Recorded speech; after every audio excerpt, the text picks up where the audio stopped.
Ave, true to Christ. Hey everybody, this is Catholic Trash Talk, and today we are going to be talking about the Jesus challenges like usual. But just a reminder, playlist in the channel if you want to look at the radical like Jesus challenges.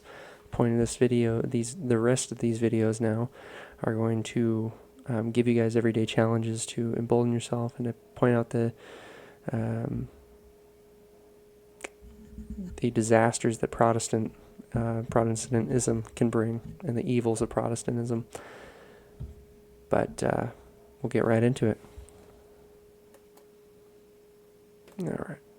In Luke 23:34, as Jesus hung upon the cross, he said these powerful words, "Father, forgive them, for they don't know what they're doing."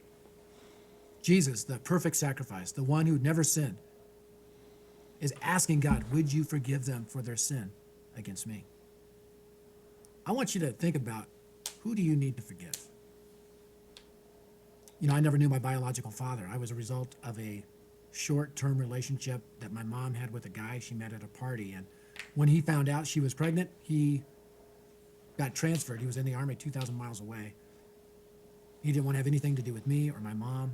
My mom drove from Denver to Boston to have an illegal abortion.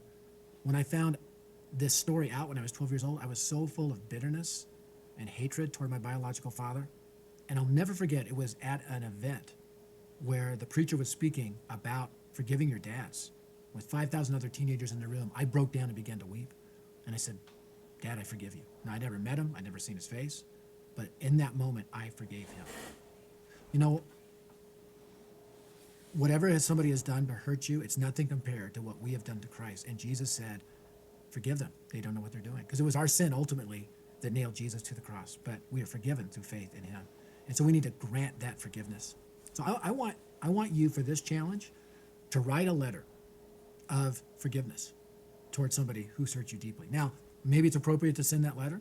Maybe it's not. You know, when I finally forgave my biological father, he wasn't even alive, so I couldn't send a letter anywhere. But I want you to write that letter, even for your own benefit, and forgive that person who has hurt you deeply. Now, this can be challenging, but we want to know that our relationship with God is, there's not one sin holding us back from that strong relationship with God the Father. So if there's bitterness, if there's hurt, write that letter of forgiveness and forgive that person who hurt you, just like Jesus. So this one, I like the idea. There is a little bit of an addendum I do want to create in this. But before I say that, his modalistic beliefs kind of pop up again, where he's saying that Jesus is praying to God to forgive them, but Jesus is God. So he's praying to God the Father, the person of God the Father, in saying, "Father, forgive them, for they do not know what they are doing." But anyways, this challenge, it's important to realize that, first of all, you need to have a unilateral forgiveness for all people. And I get it. You know, I've been in Greg's position as well, where I hated my father from a young age. And I wanted to blame him for everything, but I also wanted to blame God, and I had to forgive God, and I had to forgive Dad to be able to do that, my dad. So unilateral forgiveness, before I tell you the challenge, because I'm going to make a different version of his challenge, it means that you forgive somebody. There's 3 categories. You forgive somebody regardless of what they've done to you. It doesn't matter how hard what they've done to you, because like Greg is saying, they will never do anything worse than what we did to Jesus. If that's the first thing you gotta understand. Your suffering is never going to be worse than Jesus. Your suffering also doesn't define you and doesn't define your relationships. If you're going to let your suffering define you, that becomes your master. You become a victim. And if you let your suffering define your relationships, you're letting what has happened in the past, and you're letting the past determine how your relationships are going to go. And I think you're more powerful than that, and I believe that people deserve better than that, including yourself. So you need to be able to let go of the past and let go of whatever's happened, and you need to still be able to forgive people. Second category is there is no conditional forgiveness. There isn't, they say sorry and then you forgive them. There is no, they do this thing for you to make you feel like you should forgive them. None of that. Because you have to realize that if you're going to put that standard on them, God is going to put that same standard on you.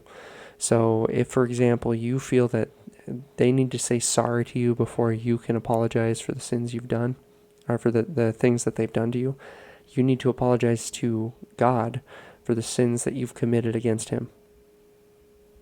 And that means every sin that you're committing, you have to now say sorry.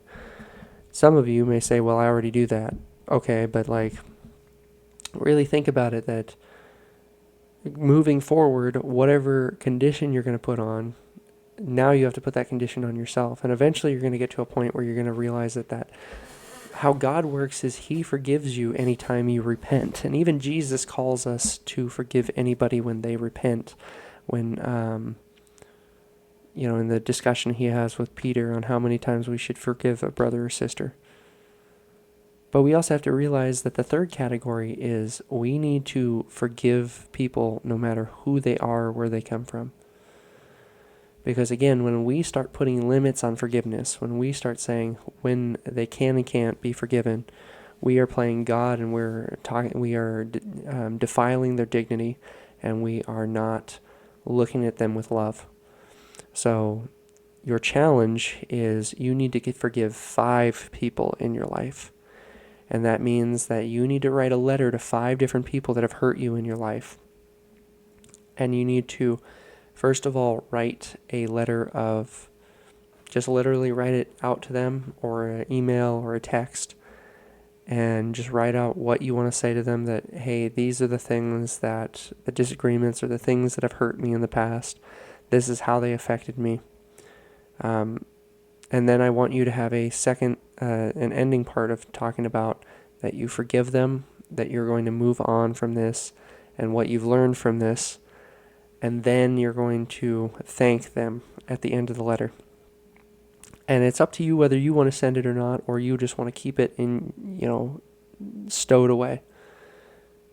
But then I want you to actually forgive that person. And I don't want to hear any excuses why you can't forgive that person. I don't want to hear anything of why they don't deserve your forgiveness.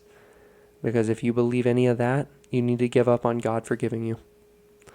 That's my challenge to you. So feel free to bully me in the comments, guys. It's always lovely talking to you. I hope you guys have a blessed day, and peace be with you.